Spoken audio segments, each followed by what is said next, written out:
Welcome मेरे प्यारे बच्चों। हम पढ़ रहे हैं कक्षा 8 की कृषि विज्ञान और आज हम पढ़ेंगे पाठ नंबर 7 जिसका नाम है सिंचाई की विधियां तथा जल निकास।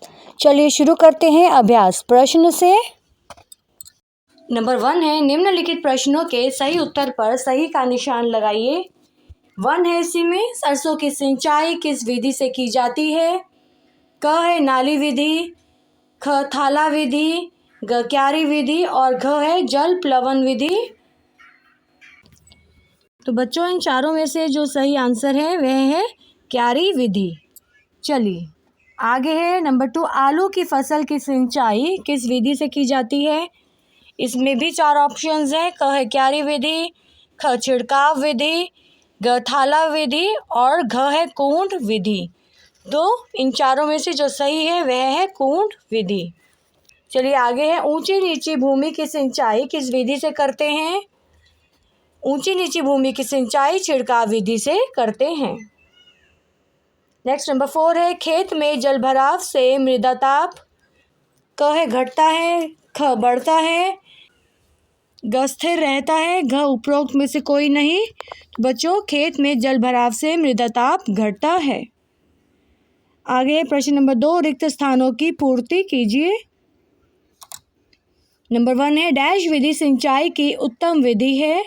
यहाँ बच्चों 2 ऑप्शंस दिखाई दे रहे हैं, इनमें से हमें एक छांट करके यहाँ लिखना है। तो इन दोनों में से जो करेक्ट है वह है क्यारी विधि। नंबर 2 है डैश की कमी के कारण अंकुरण अच्छा नहीं होता है, नमी। नंबर 3 डैश विधि से आलू के खेत की सिंचाई की जाती है, कूंड। नंबर 4 डैश विधि में अधिक धन तथा कुशल श्रम की आवश्यकता पड़ती है, ड्रिप। नंबर 5 खेत से अतिरिक्त डैश का निकालना ही जल निकास कहलाता है, जल। चलिए आगे है प्रश्न नंबर 3 निम्नलिखित कथनों में सही के सामने सही तथा गलत के सामने गलत का निशान लगाइए। नंबर 1 है प्रवाह विधि से आलू की फसल की सिंचाई की जाती है, ये गलत है। नंबर 2 प्रवाह विधि में कम श्रम की आवश्यकता होती है, ये सही है। नंबर 3 क्यारी विधि से गेहूं की सिंचाई नहीं की जाती है, ये गलत है। नंबर 4 है कूंड विधि से गन्ने की सिंचाई की जाती है, ये सही है। और नंबर 5 है थाला विधि से पपीते के बाग की सिंचाई की जाती है, ये भी सही है। चलिए आगे बढ़ते हैं प्रश्न 4 की तरफ। निम्नलिखित में स्तंभ क का स्तंभ ख से सुमेल कीजिए। बच्चों हमें यहाँ मिलान करना है। स्तंभ क में देखेंगे सबसे पहले लिखा हुआ है गेहूं की सिंचाई, स्तंभ ख में मिलान हुआ है इसका क्यारी विधि से। इसी प्रकार नंबर 2 है धान की सिंचाई प्रवाह या जल प्लवन विधि। नंबर 3 जल निकास विधि भूमिगत नाली और नंबर 4 है जल भराव भूमि दलदली।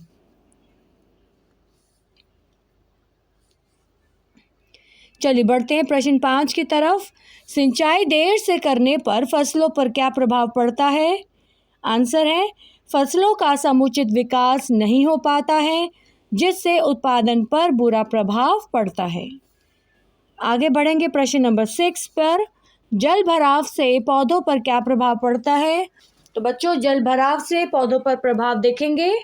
जल भराव से पौधों पर निम्नलिखित प्रभाव पड़ता है। नंबर 1 है जल भराव से भूमि का तापक्रम कम हो जाता है जिसके कारण फसलों पर प्रतिकूल प्रभाव पड़ता है। नंबर 2 जड़ों द्वारा भूमि से पोषक तत्वों के अवशोषण की क्रिया रुक जाती है जिससे पौधे की वृद्धि और विकास बुरी तरह प्रभावित होता है। बढ़ते हैं प्रश्न 7 की तरफ। छिड़काव विधि क्या है। भारत में यह विधि अभी तक अधिक लोकप्रिय क्यों नहीं हो सकी है। तो सबसे पहले हम जानेंगे कि छिड़काव विधि कौन सी होती है। इस विधि में पानी को पाइपों के द्वारा खेत तक ले जाया जाता है तथा स्वचालित यंत्रों द्वारा फसलों पर छिड़काव करके सिंचाई की जाती है। तो बच्चों ये थी छिड़काव विधि।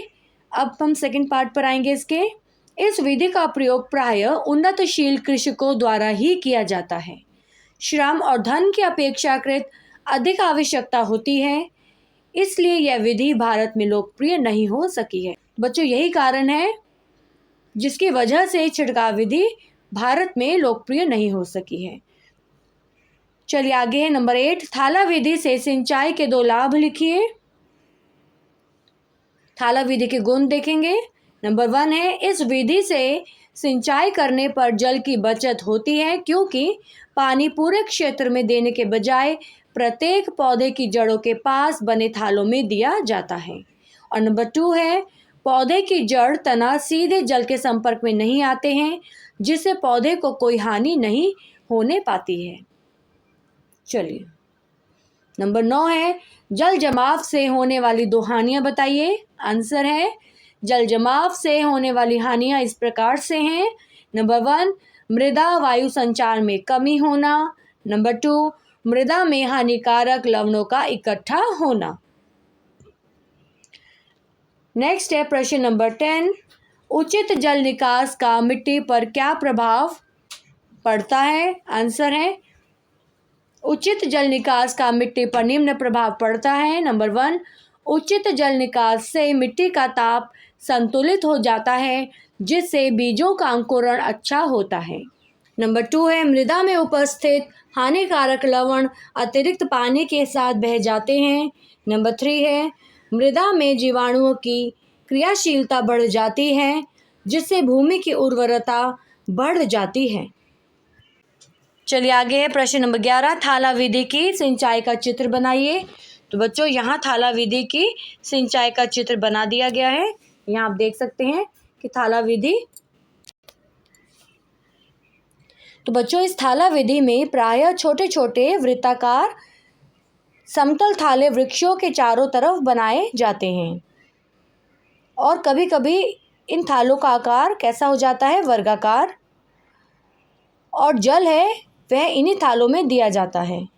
आमतौर पर बच्चों, यह विधि वृक्षों की सिंचाई के लिए यूज़ की जाती है और जायद की फसल जैसे खरबूजा, तरबूज, ककड़ी, तोरई आदि की सिंचाई के लिए हम इस विधि का प्रयोग करते हैं।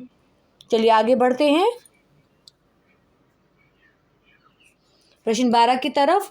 आवश्यकता से अधिक सिंचाई करने से फसल पर क्या प्रभाव पड़ता है। आंसर देखेंगे इसका। आवश्यकता से अधिक सिंचाई करने से फसलों की वृद्धि और विकास पर बुरा प्रभाव पड़ता है जिससे उत्पादन क्षमता कम हो जाती है। नंबर 13 देखेंगे, सिंचाई का अर्थ समझाइए। सिंचाई की कितनी विधियां होती हैं, किन्हीं 2 विधियों का सचित्र वर्णन कीजिए। तो सबसे पहले बच्चों, हमें सिंचाई का मीनिंग बताना है। चलिए देखते हैं। फसलों और बागों में पानी देने की प्रक्रिया को सिंचाई करना कहा जाता है। अब बात करते हैं विधियों की। सिंचाई की निम्नलिखित विधियां हैं। नंबर 1 है इसमें जल प्लवन या प्रवाह विधि। नंबर 2 क्यारी विधि। नंबर 3 कुंड विधि। नंबर 4 थाला विधि। नंबर 5 बरहा विधि। नंबर 6 छिड़काव विधि और नंबर 7 है ड्रिप या टपक विधि।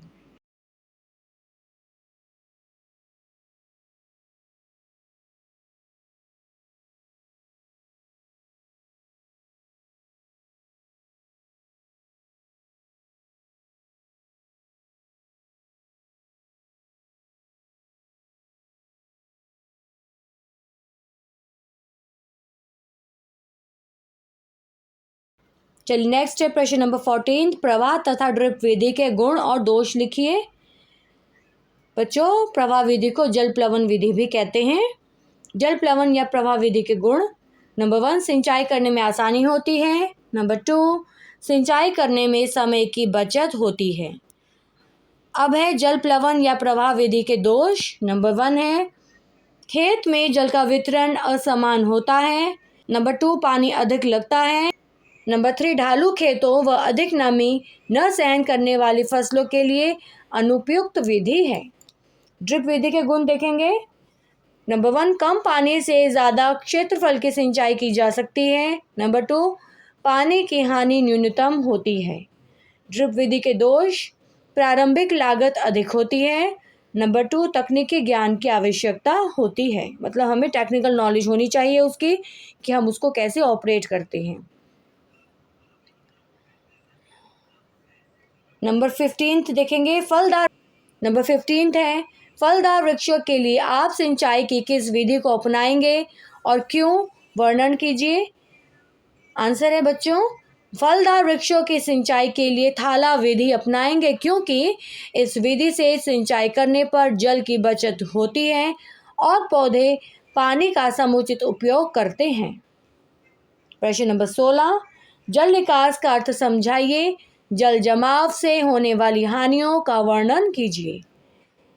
आंसर है इसका, जल निकास का अर्थ देखेंगे, किसी भी स्थान से अतिरिक्त पानी निकालकर बहा देना जल निकास कहा जाता है, किंतु कृषि विज्ञान में इसका विशेष अर्थ है फसलोत्पादन हेतु खेत से अतिरिक्त जल को निकालना जिससे मृदा की उचित दशा बनी रहे।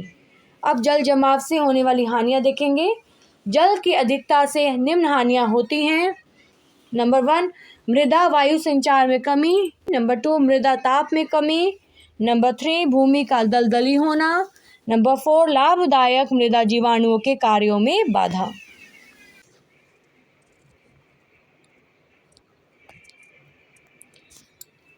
चलिए नेक्स्ट है प्रश्न नंबर 17, मृदा से जल निकास कितने प्रकार से किया जाता है। जल निकास की किसी एक विधि का सचित्र वर्णन कीजिए। आंसर देखेंगे, जल निकास की 2 विधियां हैं। नंबर 1, सतही खुली नालियों द्वारा। नंबर 2, भूमिगत बंद नालियों द्वारा। भूमिगत बंद नालियां 3 प्रकार की होती हैं, पोल जल निकास नाली। नंबर 2, स्टोन जल निकास नाली और नंबर 3, टाइल जल निकास नाली।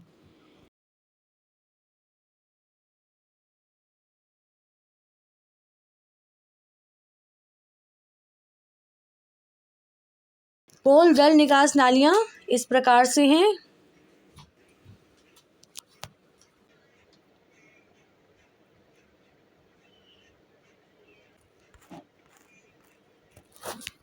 चलिए अब इसकी डिटेल पढ़ते हैं। जहां लकड़ियां आसानी से मिल जाती हैं उन स्थानों के लिए इस प्रकार की निकास नालियां बहुत उत्तम रहती हैं। जल निकास नालियां 80 से 90 सेंटीमीटर गहरी तथा 30 सेंटीमीटर चौड़ी होती हैं। लकड़ी के टुकड़ों को तिकोने आकार में गिन चुन कर रख दिया जाता है। इसके अगल बगल को लकड़ियों से भर दिया जाता है। और इसी के साथ इस पाठ के प्रश्न उत्तर कंप्लीट होते हैं। वीडियो पसंद आई हो तो लाइक, शेयर और सब्सक्राइब ज़रूर करें। थैंक यू बच्चों।